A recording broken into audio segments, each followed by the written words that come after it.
This copyrighted telecast may not be reproduced, retransmitted, or used in any form without the authorized written consent of NASCAR Broadcasting.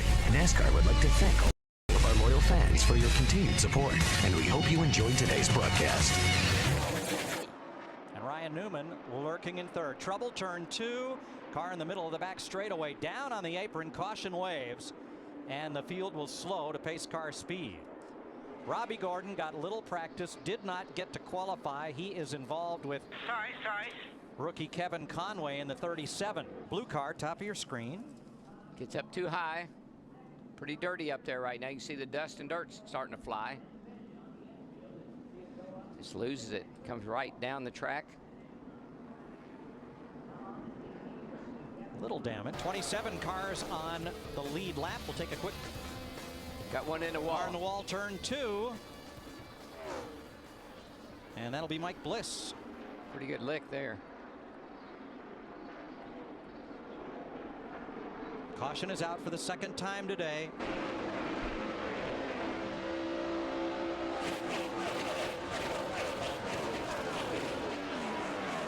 Caution has waved. Greg Biffle had taken the lead. Kyle Busch second. Kurt Busch third. Jeff Gordon had fallen to fourth on that restart. So Gordon ties the record for consecutive laps led from the start of the race. And this one is a little different. They dropped the green flag or waved the green flag to restart the race. However, the drivers are controlled these days as much by the green and yellow flag as by the caution lights all the way around the racetrack. And we're told the caution lights failed to extinguish when the track went green. Our fourth caution, and it was Sam Hornish Jr., your long shot pick for the race. And Jeff, that trouble, turn 4. Oh, we've seen a lot of cars come up off this corner and get sideways. Here's Sam Hornish, late exit to turn 4. Car kicks out from underneath him. But again, the fact we got that little bit of grass right there, he's able to slide down around through there. And let's go down to pit road because we got pit stops with Krista. Turn 3, Montoya in the fence along with Jamie McMurray. Took his teammate. That's teammates right there. And Kurt Busch, the 2 car, was heavily involved. That'll put us back under caution at lap 94. Heading into turn 3. Left side of your screen.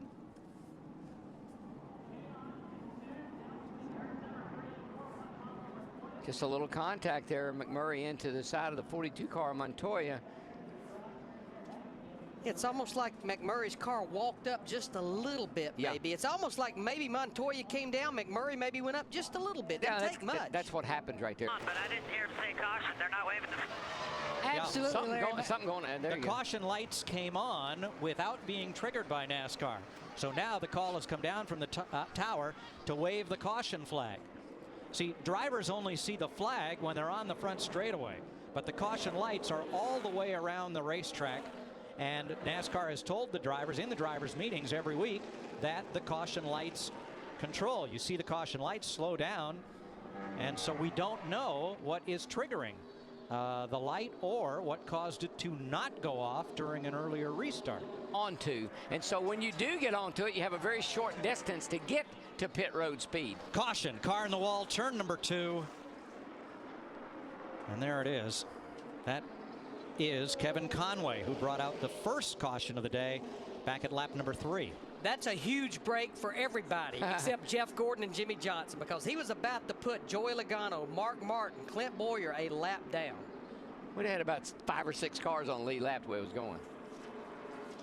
But if you remember, Mike, FedEx understanding the race, we always have that last caution with about 30 or 40 laps to go, and here we are, 39 laps to go for this 98 car, because he's had top 20 finishes in the first 2 races. He's well up in the top 20 in points. By far his best start. Denny Hamlin had struggled with a car in the mid-20s most of the day. He started 27th. He's worked his way up to 18th.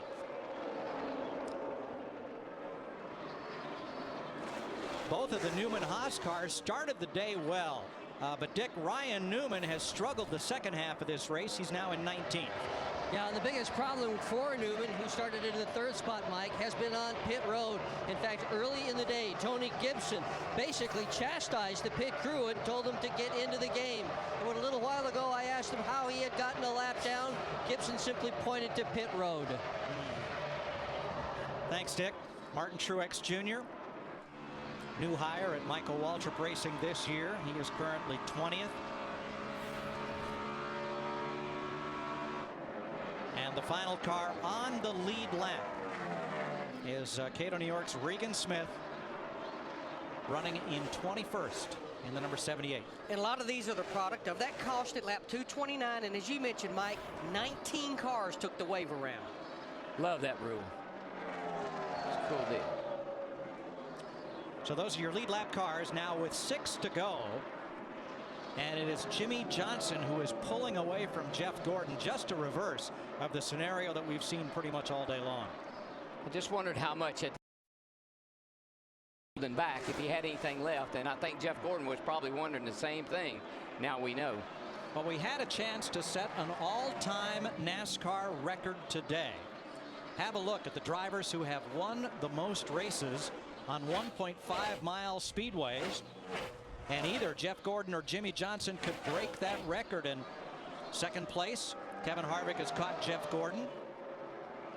And you wonder, where are all the old timers on that list? Well, for the longest time, NASCAR only had 1.5 mile track, Charlotte Motor Speedway. Now there are plenty of them. Well, with 4 laps to go, Gordon has now lost that 2nd place battle. And you've got to give a tip of the hat to Gil Martin in that 29 car. Hit the wall on Friday with a brand new car, and here they are, just moved into 2nd. 5th place, Joey Logano and Matt Kenseth go at it. I believe that 29 could actually catch the 48 if he had time. He's a little quicker on the clock right now than the 48 car is, but he's going to run out of laps. You know, Mike, as I watched that 48 and that 24 battle so hard there for so long, of course, they're teammates. They're both expectant fathers. They're both going for their 5th championship here in 2010. And Jeff Gordon, in an article at the end of last year, said there's no question the success that Jimmy Johnson's having has taken a little bit of a toll on our friendship. And I think we just added to that today. Matt Kenseth holds off Logano for the moment. Travis Kvapil loses a lap to the leader, Jimmy Johnson, and we'll have 2 to go. I would be just the opposite. I would be being really good buddies with him right now, trying to find out, what are you doing, man? Don't forget, though, Jeff Gordon is part owner of this 48, along with Rick Hendrick. He's the one that told Rick Hendrick, that's the guy you need to get to drive that 48 car. And it's worked out quite well because he's looking for win number 49, white flag. 1 more lap. She's over.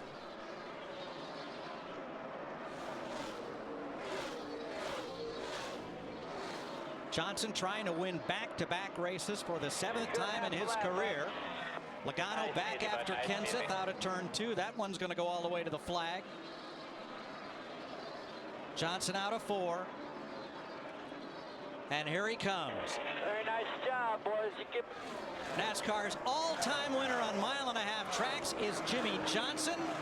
The battle back for 5th place. Ooh, that's hard to call. That's Logano hard to call. or Kenseth? I believe Kenseth got it. I think he got down on the apron and made the shorter route and clipped him. Absolutely. Guys, great job in the pits. Jimmy, great work out there, buddy. No luck involved in that one, my friend. The computer showed Kenseth by 19 thousandths of a second over Logano, but they'll use videotape evidence to solve 5th place. Jimmy Johnson, Kevin Harvick, Jeff Gordon, Mark Martin, and here they come for 5th. That's Tony Stewart behind them. I thought getting down on an apron would pay off, but it may have. Actually hurt him. May have hurt him. Yeah, it looks like it did. There it is. That's the difference. Slightly. 19 thousandths of a second. Kenseth 5th, Logano 6th, Tony Stewart 7th. Boyer, Kane, and Biffle the top 10. How many races have we run so far this year? That'd be 3. And how many has this guy won? That'd be 2. 7th time in Jimmy Johnson's career. He has won back-to-back. Victory lane after this. This copyrighted telecast may not be reproduced, retransmitted, or used in any form without the authorized written consent of NASCAR Broadcasting. NASCAR would like to thank all of our loyal fans for your continued support, and we hope you enjoyed today's broadcast.